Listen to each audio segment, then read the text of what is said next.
menghibur tempat ini. Jalan kita untuk kita muliakan nama Tuhan. Kita lindungi terbaik kota kita lewat setiap pujian dan doa kita. Haleluya Yesus. Terima kasih. Terima kasih Yesus.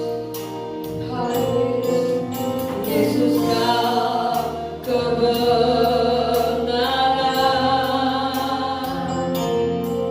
yang menyelamatkanku.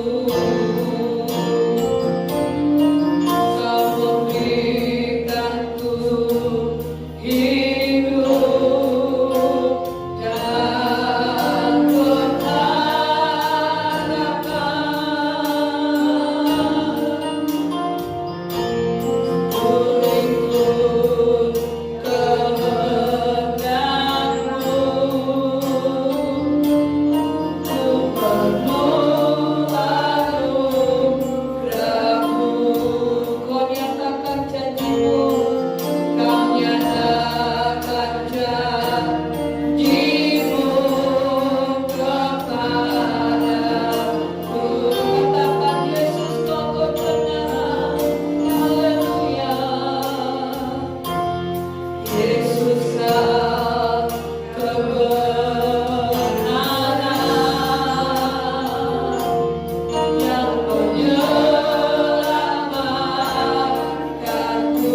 Mari Tuhan bertata Engkau di atas cabutan penyembahan kami. Bebaskan roh kami Tuhan, untuk kami muji dan muliakan nama-Mu Tuhan. Terima kasih Tuhan, terima kasih biarlah hadirat-Mu Tuhan memenuhi setiap kehidupan kami pribadi lepas pribadi Tuhan. Terima kasih Tuhan, terima kasih kami menyerahkan Tuhan ibadah pagi hari ini. Mulai tangan hingga pada akhirnya kami tekan sepenuhnya ke dalam tangan-Mu. Terima kasih Tuhan, terima kasih kami mulai Tuhan ibadah pagi hari ini hanya di dalam nama Yesus Kristus yang siap nama Tuhan bersama dengan saya katakan amin, haleluya. Bagaimana kabar saudara hari ini? Hidup sehat, tetap semangat, diberkati Tuhan, amin. Kita mau bersuka cita pagi hari ini. Kita percaya bahwa Roh Kudus akan tercurah dalam kehidupan kita, amin. Haleluya.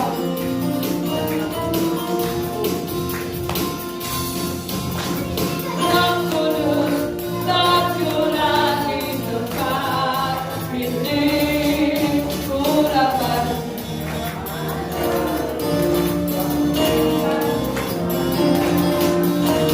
Roh Kudus tercurah pagi ini, dalamnya mengajarkan diri.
Biar terang kemuliaan Allah itu memancar dari setiap hidup kami.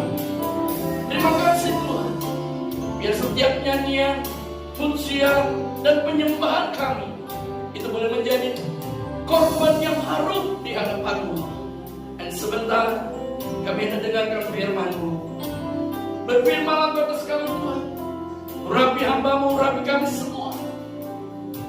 Dan biar setiap kebenaran firman Allah yang kami dengar pagi hari ini, kebenaran firman-Mu itulah yang senantiasa mengingatkan kami untuk kami selalu hidup seturut dengan kehendak-Mu. Dalam nama Tuhan kami Yesus Kristus, kami sudah berdoa dan bersyukur. Haleluya. Amin. Dalam Tuhan, mari kita akan melihat pagi hari ini, kita akan belajar dari seorang tokoh dalam Alkitab, Bapak Ibu yang dikasihi dalam Tuhan, yaitu tentang kehidupan seorang raja yang bernama Hizkia. Seorang raja yang bernama Hizkia. Kita akan teladani dari kehidupannya yang baik. Ya, kita akan teladani tentang kehidupannya yang tidak baik. Satu kali nanti kita akan sampaikan supaya saudara juga mengerti. Karena Alkitab itu menjelaskan dari sisi yang baik juga dari sisi tidak baik, supaya kita belajar dan mengerti, saudara. Ya, Alkitab tidak pernah menjelaskan sebaiknya terus, yang jeleknya enggak. Tidak. Alkitab itu terbuka. Ya, tentang yang baik kehidupan seseorang ataupun tentang kehidupan seseorang yang tidak baik, dijelaskan semua Alkitab. Dengan tujuan apa? Supaya saya dan saudara memahami dan belajar. Kalau baik kita teladani, kalau tidak baik jangan diikuti. Kan begitu saudara, ya. Nah, Bapak Ibu yang dikasihi dalam Tuhan, kita akan melihat firman Tuhan di dalam 2 Raja-Raja pasalnya yang ke-18. 2 Raja-Raja 18. Dikatakan demikian. Maka dalam tahun ketiga zaman Hosea bin Ela, Raja Israel, Hizkia anak Ahaz, Raja Yehuda menjadi raja.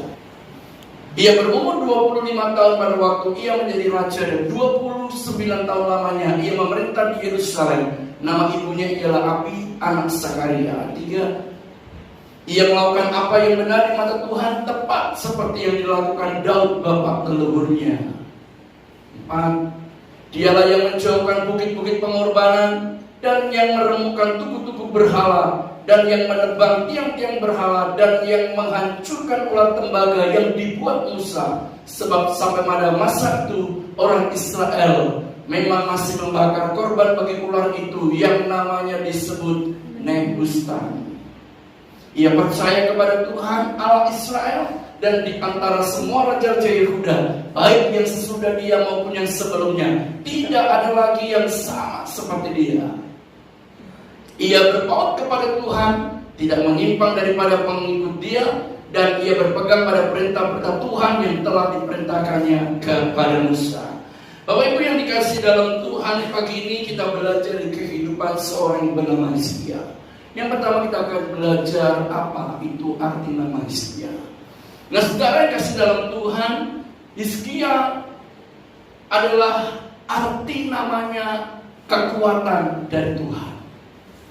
Saya percaya setiap orang tua di dunia ini, ketika dia dianugerahkan dalam hidupnya seorang anak, tentu orang tua akan memberikan nama kepada anak yang Tuhan karuniakan dalam kehidupannya. Dan saya percaya tidak ada satu orang pun orang tua di dunia ini memberi nama anak asal-asalan. Dia pasti akan cari nama yang bagus, bahkan punya arti yang bagus juga. Amin, saudara. Seperti halnya Bapak Ahaz ini, Raja Ahaz ini memberi nama kepada anaknya Hizkia, karena Raja Ahaz menginginkan satu kali kelak Raja Hizkia anaknya ini dapat menjadi seorang raja yang kuat dan tangguh. Itu yang diinginkan oleh Ahaz, Raja Hizkia, ayah daripada Raja Hizkia. Kita pun juga demikian. Ketika saya punya anak, saya pun kasih nama anak saya yang pertama Daniel. Artinya Allah adalah hakimku. Nah, tentu kerinduan orang tua suatu kali kelak anak saya agar hidupnya seperti seorang hakim, tidak memihak sana, tidak memihak sini. Itu artinya begitu. Kalau hakim hanya memihak pada seseorang saja, maka yang lain bisa disalahkan. Lalu anak yang kedua dikasih nama Samuel, yang artinya didengar oleh Allah. Dengan kata lain, saya rindu suatu kali kelak doa-doa saya didengar oleh Allah. Kan begitu, saudara. Arti nama juga begitu. Pas Bapak Ibu memberi nama arti pada anak juga sama. Memberi nama arti anaknya yang baik-baik. Ya. Anak ketiga Matthew, yang artinya hadiah dari Tuhan, anugerah Tuhan. Anak keempat, ya, Theophilus, yang artinya sahabat Allah. Orang tua rindu supaya hidupnya dekat dengan Tuhan. Yang kelima, Florence, anak yang cermat dan setia. Itu kerinduan orang tua. Memberi nama tentu ada artinya. Demikian juga dengan Raja Ahaz, dia memberi nama kepada anaknya Hizkia. Dengan kata lain, dia menginginkan agar suatu kali kelak Hizkia menjadi seorang raja yang kuat dan tangguh. Kenapa? Karena lawan-lawannya itu banyak, musuh-musuhnya banyak. Kalau Hizkia tidak menjadi seorang raja yang kuat dan tangguh, maka Raja Hizkia akan mudah dikalahkan oleh setiap musuh-musuhnya. Karena itu Bapak Ibu yang dikasih oleh Tuhan, pagi hari ini saya mau mengatakan, kita semua yang ada di tempat ini, kalau sampai hari ini kita tetap kuat, kita tetap memiliki iman yang tidak goyah, itu semua karena kekuatan dari Tuhan. Katakan amin. Bukan karena kekuatan kita, tetapi itu semua karena kekuatan dari Tuhan. Pujian yang seringkali kita nyanyikan, pujian lama, tentu Bapak Ibu tahu semua. Ya, Tuhan adalah kekuatanku, bersama Dia ku tak akan goyah. Ku kan terbang tinggi bagai raja wali, melakukan perbuatan yang besar. Ku kan terbang tinggi bagai raja wali dan melayang tinggi dalam kemuliaannya. Biar bumi bergoncang dan badai menerpa, ku kan terbang tinggi bersama Dia. Ini yang harus kita sadari, Bapak Ibu. Hanya oleh karena kekuatan dari Tuhanlah kita bisa berdiri sampai hari ini. Hanya oleh karena kekuatan daripada Tuhanlah kita bisa tetap mempertahankan iman kita, tidak mudah goyah. Meskipun saya tahu sepanjang perjalanan hidup kita harus melewati banyak lika-liku kehidupan ini. Kita banyak melewati berbagai macam pergumulan. Kita banyak melewati berbagai macam masalah yang kadang-kala bisa membuat iman kita goyah. Tetapi kalau sampai detik ini engkau tetap kuat, imanmu tetap tidak goyah, itu karena Tuhan yang memberi kemampuan dalam hidupmu. Katakan amin. Nah, Bapak Ibu yang kasih dalam Tuhan, lalu kita akan melihat bagaimana kehidupan Hizkia setelah dia menjadi seorang raja yang harus kita teladani, yang harus kita ikuti sebagai pengikut Kristus. Yang pertama kita akan melihat kembali dalam pembacaan kita di ayatnya yang kedua. Kita akan lihat, saudara. Bisa dibuka kan? Ia berumur 25 tahun pada waktu ia menjadi raja, dan 29 tahun lamanya ia memerintah di Yerusalem. Nama ibunya ialah Abi, anak Sakaria. Ayat yang ketiga dikatakan demikian. Ayat yang ketiga, ia melakukan apa yang benar di mata Tuhan, tepat seperti yang dilakukan Daud bapa leluhurnya. Yang pertama, Bapak Ibu yang kasih dalam Tuhan, Hizkia itu melakukan apa yang benar di mata Tuhan. Dengan kata lain, Hizkia memiliki kehidupan yang benar di mata Tuhan. Tetapi kita melihat dari ayat yang ketiga ini, saudara, ini yang perlu kita perhatikan. Hizkia melakukan apa yang benar di mata Tuhan, tepat, perhatikan kata tepat, seperti yang dilakukan Daud bapa leluhurnya. Kenapa tidak ditulis tepat seperti yang dilakukan Ahaz ayahnya? Kenapa tidak ditulis begitu?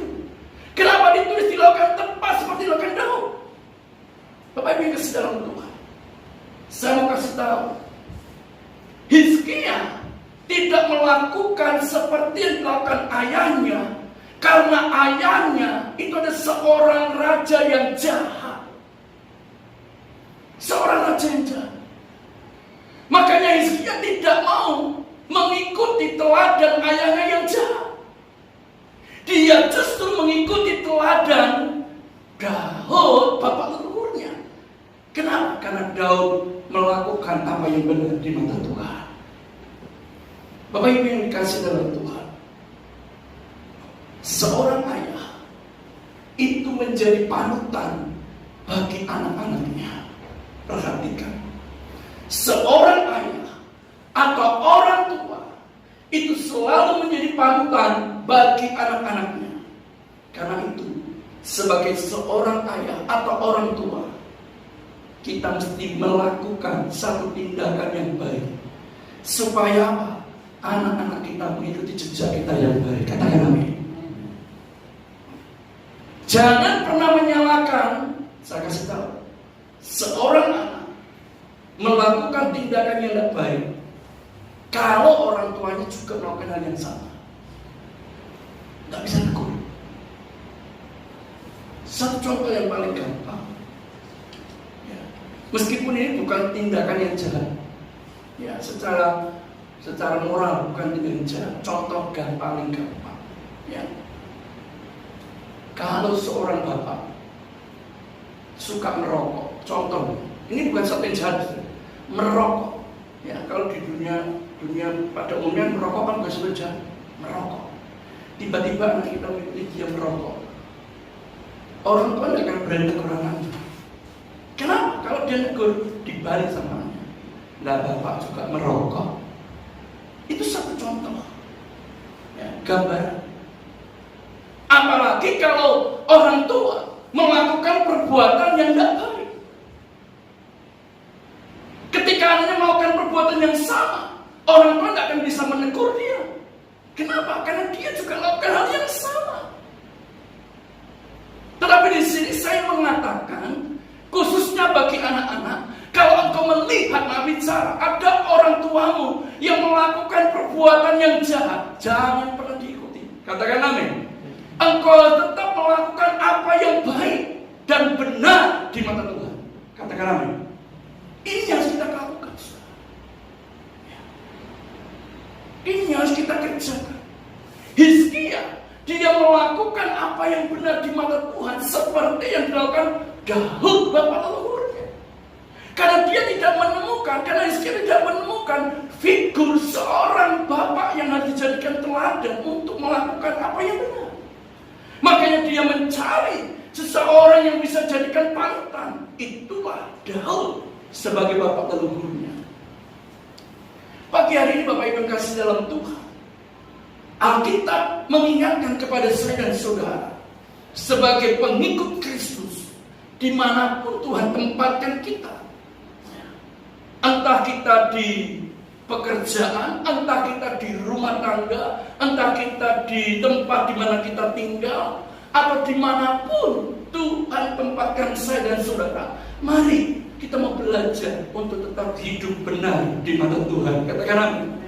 Kita jangan pernah berkata, itu tidak mungkin Pak, saya bisa mengerjakannya. Perintahnya itu berat Pak. Saudara, Alkitab selalu menulis bahwa perintah Tuhan itu tidak berat. Yang seringkali mengatakan berat adalah diri saya dan saudara sendiri. Ada banyak perintah Tuhan yang harus kita lakukan. Satu contoh nih, yang paling mudah adalah ketika kita mengampuni seseorang yang pernah menyakiti hati kita. Memang tidak mudah, karena saya juga pernah alami.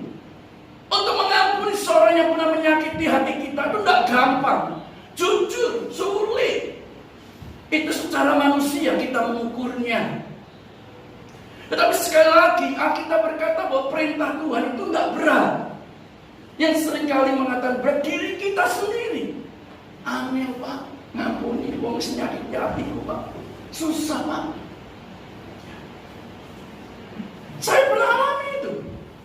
Tapi saudara, ketika Tuhan ingatkan saya dan saya mau melakukannya untuk mengampuni orang yang pernah menyakiti, Di situ saya boleh melihat janji Tuhan, penyertaannya sungguh sempurna. Katakan amin.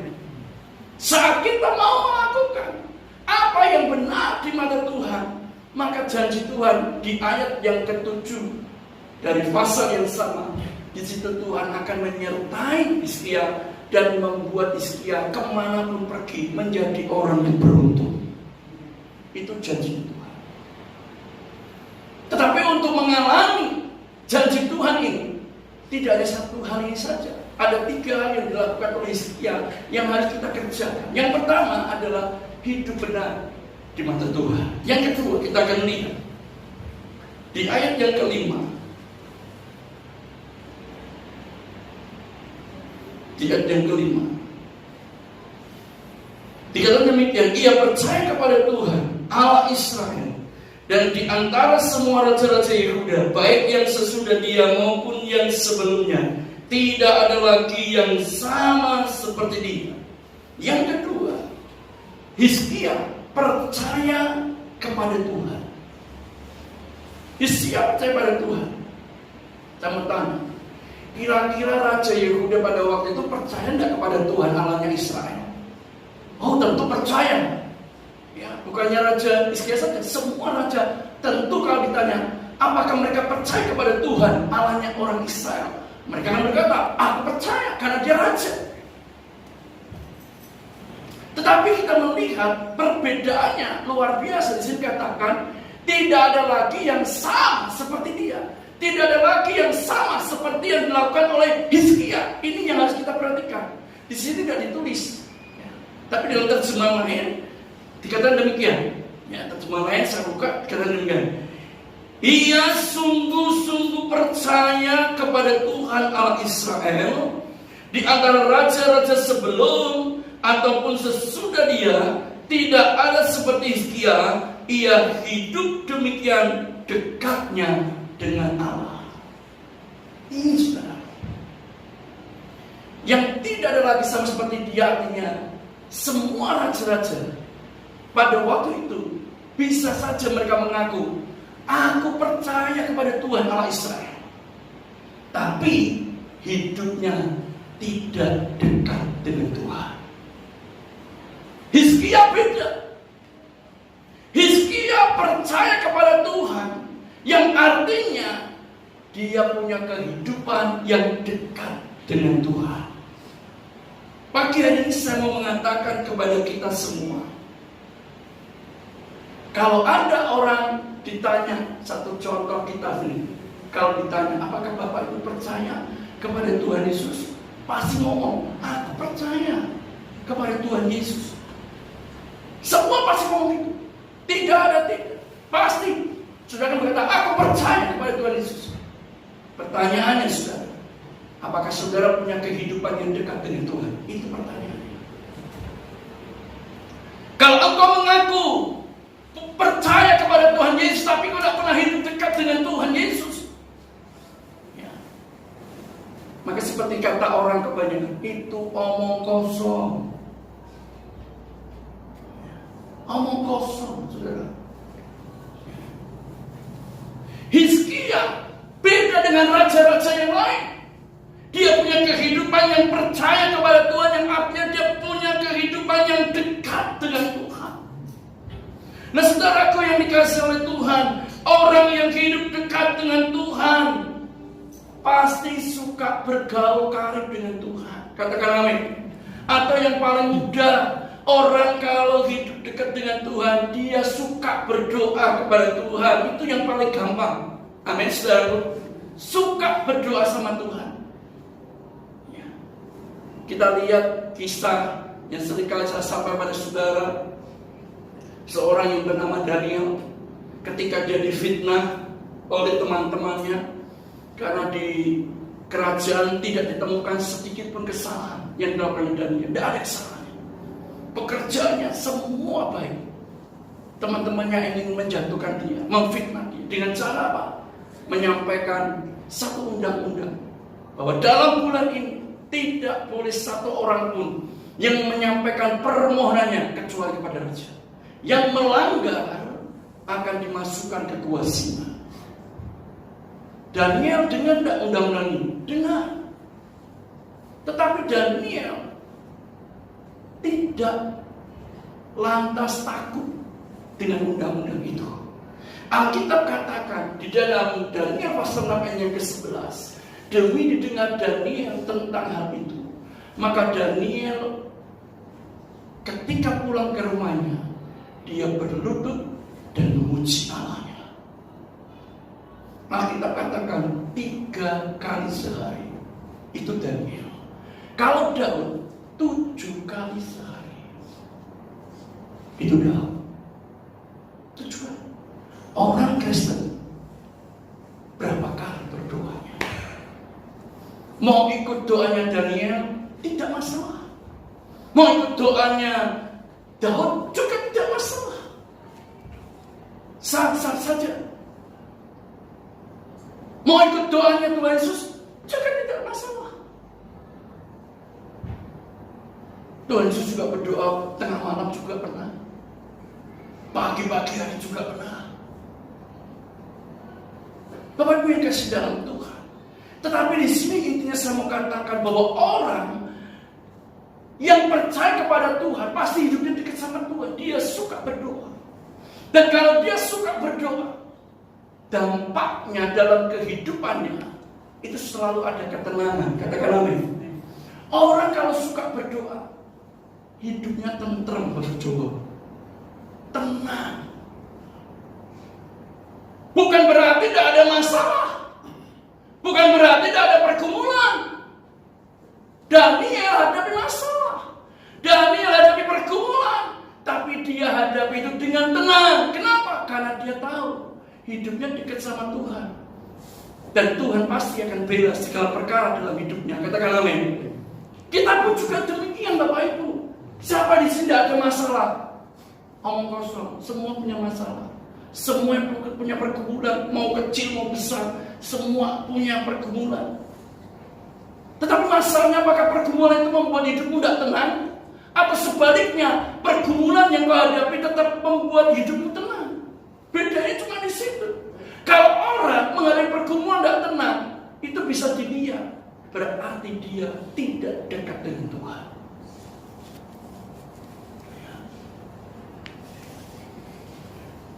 Tidak tenang soalnya. Iya, kalau kita suka hidup dekat sama Tuhan, hidup kita pasti tenang. Karena itu firman Tuhan berkata apa? Pemazmur Daud berkata dalam Mazmur 62 yang kedua, hanya dekat Allah saja aku tenang. Amin, saudaraku. Jadi ketenangan itu bisa kita dapat, kita alami ketika kita mau hidup dekat sama Tuhan. Nah, saudara yang kasih dalam Tuhan, bukan itu saja.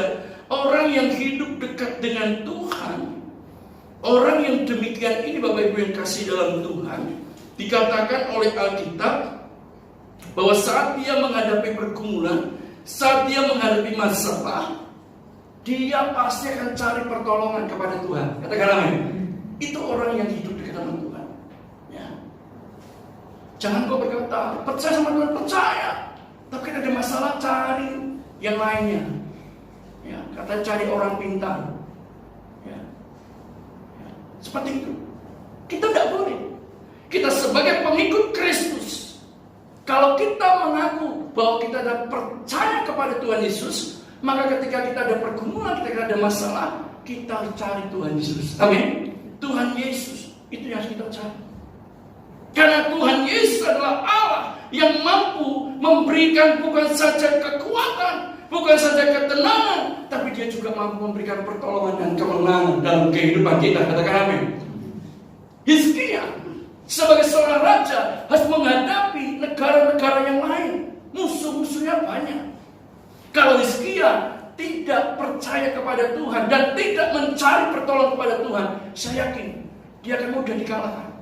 Kalau kita membaca kisahnya daripada Hizkia, ketika dia sedang diserang oleh kerajaan Asyur, di situ dia mencari pertolongan kepada Tuhan. Kenapa? Karena dia tahu hanya Tuhan satu-satunya yang sanggup menolong dia, yang sanggup memberikan kemenangan kepada kerajaannya. Kita pun juga saja demikian. Saat kita hadapi pergumulan dan masalah dalam hidup ini, cari Tuhan. Amin, saudara. Jangan menjauh dari Tuhan. Apalagi tidak cari Tuhan. Banyak orang ditanya, kenapa tidak ke gereja? Akeh dosa nih Pak. Orang ngomong seperti itu, masih banyak dosanya Pak. Nanti anak saya sudah tidak berbuat dosa, baru saya ke gereja. Saudara, gereja itu bukan hanya tempatnya orang benar. Gereja juga tempatnya orang berdosa untuk hidupnya diperbaiki. Katakan amin.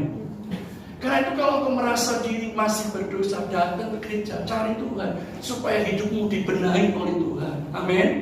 Ketika hidupmu sudah dibenahi oleh Tuhan, diperbaiki oleh Tuhan, satu kali kau dipanggil, hidupmu ditemukan Tuhan seperti mutiara. Amin, saudaraku. Sekarang saya mau tanya, nanti Pak, kalau tidak berbuat dosa, kamu tahu tidak kapan kamu dipanggil Tuhan? Kan tidak tahu. Kan tidak tahu. Kapan waktumu dipanggil Tuhan? Kan kita semua tidak tahu. Makanya jangan punya pola pikir, aku jaga dosa.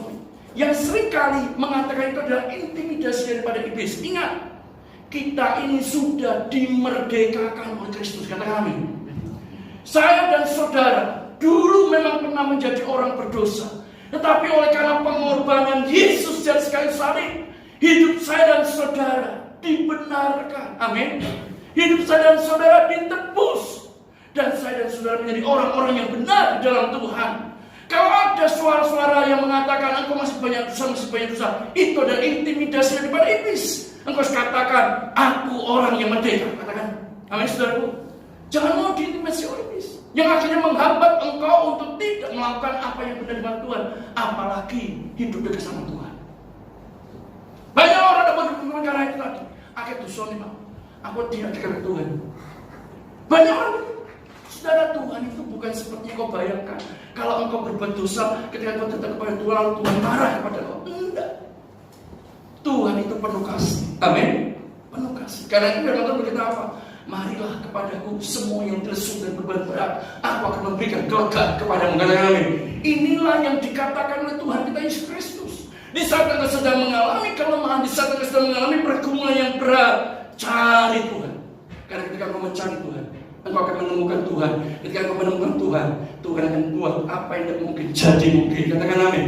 Lalu yang ketiga, yang terakhir saudara, kita akan melihat apa yang dilakukan Raja Hizkia. Raja Hizkia mengatakan dalam ayat yang ke-6, 2 ayat 18 ayat yang ke-6, ia berpaut kepada Tuhan, tidak menyimpang daripada mengikut Dia, dan ia berpegang pada perintah-perintah Tuhan yang telah diperintahkannya kepada Musa. Di dalam terjemahan yang lain kata demikian, ia mentaati Allah dalam segala hal dan setia mentaati segala ketetapan Allah yang disampaikan melalui Musa. Saudara, dari sini kita mengerti bahwa orang yang hidupnya berpaut kepada Tuhan adalah orang yang taat dan setia melakukan segala apa yang menjadi ketetapan Allah. Itu orang yang berpaut kepada Tuhan. Dia taat, dia setia melakukan apa yang menjadi ketetapan Allah. Demikian juga dengan hidup saya dan saudara.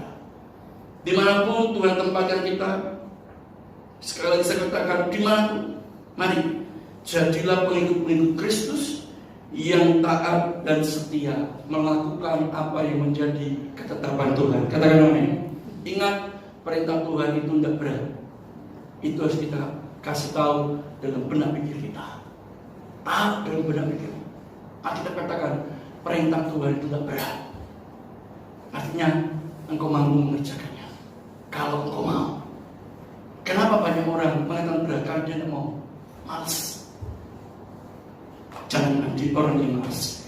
Saya mengingatkan di sini, jangan pernah melanggar apa yang menjadi ketetapan Tuhan. Jika engkau ingin melihat hidupmu berhasil dan beruntung.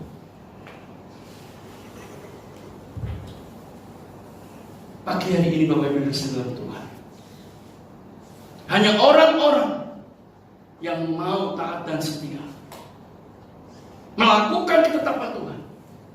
Orang yang demikian inilah yang sekali kelak akan melihat dan menikmati surga. Itu bukan kata orang, tapi surga betul-betul nyata bagi hidup saya dan saudara. Katakan amin.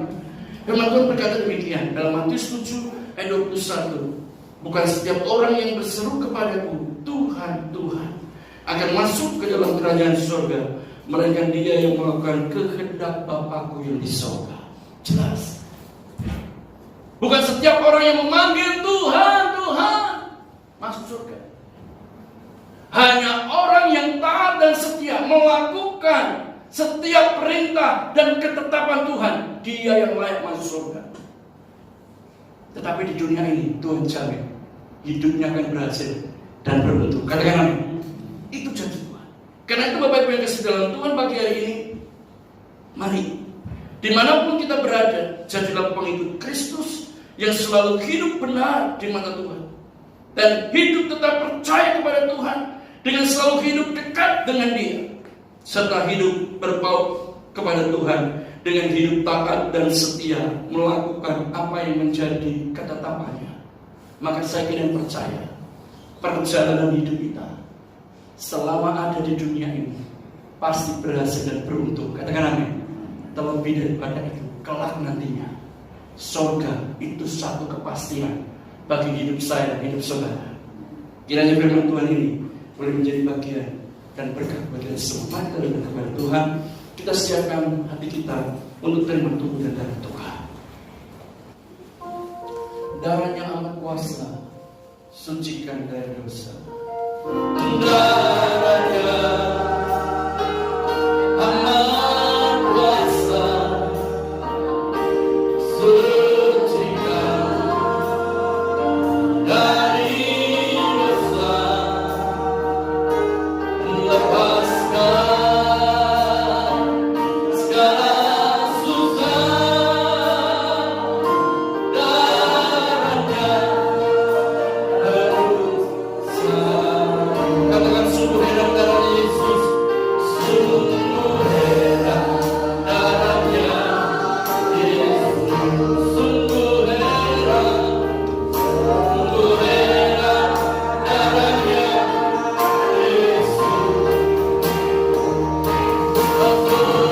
Kuasa iblis dihancurkan olehnya. Sungguh heran darahnya Yesus, sungguh heran darahnya Yesus, sungguh heran darahnya Yesus. Haleluya. Sungguh heran darahnya Yesus. Kuasa iblis dihancurkan olehnya.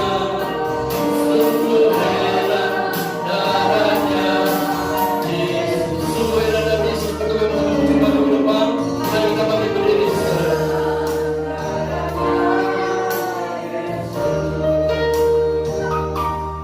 Sungguh heran darahnya Yesus. Kuasa iblis dihancurkan olehnya. Sungguh heran darahnya Yesus. Bapak Ibu yang dikasih dalam Tuhan, yakinlah dan percayalah ada kuasa dalam perjamuan kudus. Ketika engkau mengimani dan meyakini bahwa ada kuasa yang luar biasa dalam perjamuan kudus, maka saya ingin percaya apapun pergumulanmu, mungkin itu sakit, mungkin itu masalah keluarga, mungkin itu masalah keuangan, percayalah melalui perjamuan kudus pagi hari ini kita akan menikmati segala berkat Allah. Tuhan, kami berdoa untuk setiap kami yang sebentar akan mengambil bagian dalam perjamuan kudus. Sebelum kami mengambil bagian di dalamnya, ampuni kami jika ada kesalahan, jika ada dosa yang telah kami lakukan tanpa orang tahu. Pagi hari ini kami mohon pengampunan-Mu Tuhan. Kami mohon belas kasih-Mu Tuhan turun atas setiap hidup kami, supaya ketika kami mengambil bagian dalam persekutuan Tuhan dengan tubuh dan darah-Mu, maka berkat Allah itu mengalir dalam setiap hidup kami. Kami berdoa untuk roti dan anggur ini, sebelum kami memakannya dan meminumnya, mengalirlah kuasa Tuhan atas roti dan anggur ini, supaya setiap kali kami yang mengambilnya dan memakan dan meminumnya, yang sakit terima kesembuhan, yang lemah terima kekuatan yang baru dari Tuhan, dan yang mengalami pergumulan ditolong dan diberi kelegaan oleh Tuhan. Kami mohonkan berkat agung atas roti dan anggur ini dalam nama Tuhan Yesus Kristus. Haleluya. Amin. Silakan duduk Bapak Ibu yang sedang Tuhan. Nyanyikan pujian ini, sungguh heran darahnya Yesus.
Angkat hatimu dan dengarkan perkataan firman Tuhan. Barang siapa makan dagingku dan minum darahku, ia mempunyai hidup yang kekal, dan aku akan membangkitkan dia pada akhir zaman. Sebab dagingku adalah benar-benar makanan, dan darahku adalah benar-benar minuman. Barang siapa makan dagingku dan minum darahku, ia tinggal di dalam aku dan aku di dalam dia. Bukankah roti yang atasnya kita pecah-pecahkan ini adalah persekutuan dengan tubuh Kristus? Mari kita makan dengan iman di dalam nama Tuhan Yesus Kristus.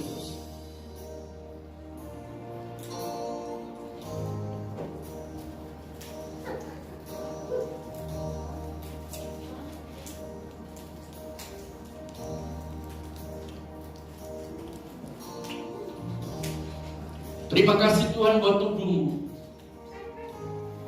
tubuh yang tak bercacat, tubuh yang tak bercela. Tubuh itulah yang Kau berikan bagi setiap kami, orang-orang yang sudah dibenarkan di dalam Kristus, agar kami sebagai orang-orang yang sudah dibenarkan senantiasa dapat menjaga kehidupan kami, supaya suatu kali kelak kami didapati Tuhan tak bercacat dan tak bercela. Angkat cawanmu. Bukankah cawan berkat yang atasnya kita mengucap syukur ini adalah persekutuan dengan darah Kristus? Mari kita minum dengan iman di dalam nama Tuhan Yesus Kristus. Terima kasih Tuhan buat darah-Mu, darah Yesus Kristus, anak domba Allah. Oleh karena darah Yesus Kristus, tidak ada lagi kutuk dalam hidup kami. Oleh karena darah Yesus Kristus, hidup kami dilepaskan dari setiap ikatan-ikatan dosa. Dan oleh karena darah Yesus Kristus, kami beroleh hidup yang kekal. Terima kasih Tuhan. Kami mengucap syukur pagi hari ini buat firman-Mu dan terus mengingatkan kami agar kami menjadi pengikut-pengikut Kristus yang selalu hidup benar di mata Tuhan, yang selalu percaya dengan hidup selalu dekat dengan Tuhan. Terlebih daripada itu, kami menjadi pengikut Kristus yang selalu hidup berpaut kepada Tuhan dengan taat dan setia melakukan setiap ketetapan Tuhan. Maka janji Tuhan, keberhasilan dan keberuntungan itu akan selalu menyertai setiap langkah hidup kami. Bahkan satu kali kelak, kalau Engkau memanggil kami, sorga itu menjadi satu kepastian bagi setiap hidup kami semua. Terima kasih Tuhan buat firman-Mu. Terima kasih Tuhan buat persekutuan dengan tubuh dan darah-Mu yang selalu mengingatkan kepada kami tentang betapa besarnya pengorbanan-Mu atas setiap kehidupan kami. Engkau mati di kayu salib supaya kami menjadi layak di hadapan-Mu. Semua Engkau lakukan karena Engkau sangat mengasihi setiap kami semua. Melalui perjamuan kudus, kami juga diingatkan bahwa kami tinggal di dalam Engkau dan Engkau tinggal dalam hidup kami. Terima kasih Tuhan. Terima kasih Bapa. Berkat-Mu mengalir atas setiap kami semua yang sudah beribadah pagi hari ini. Kami yakin dan percaya yang sakit sudah disembuhkan, yang lemah sudah dikuatkan, yang mengalami pergumulan sudah diberi kelegaan dan kemenangan oleh Tuhan. Karena bagi Tuhan tidak ada yang mustahil. Dalam nama Tuhan Yesus Kristus kami sudah berdoa dan bersyukur.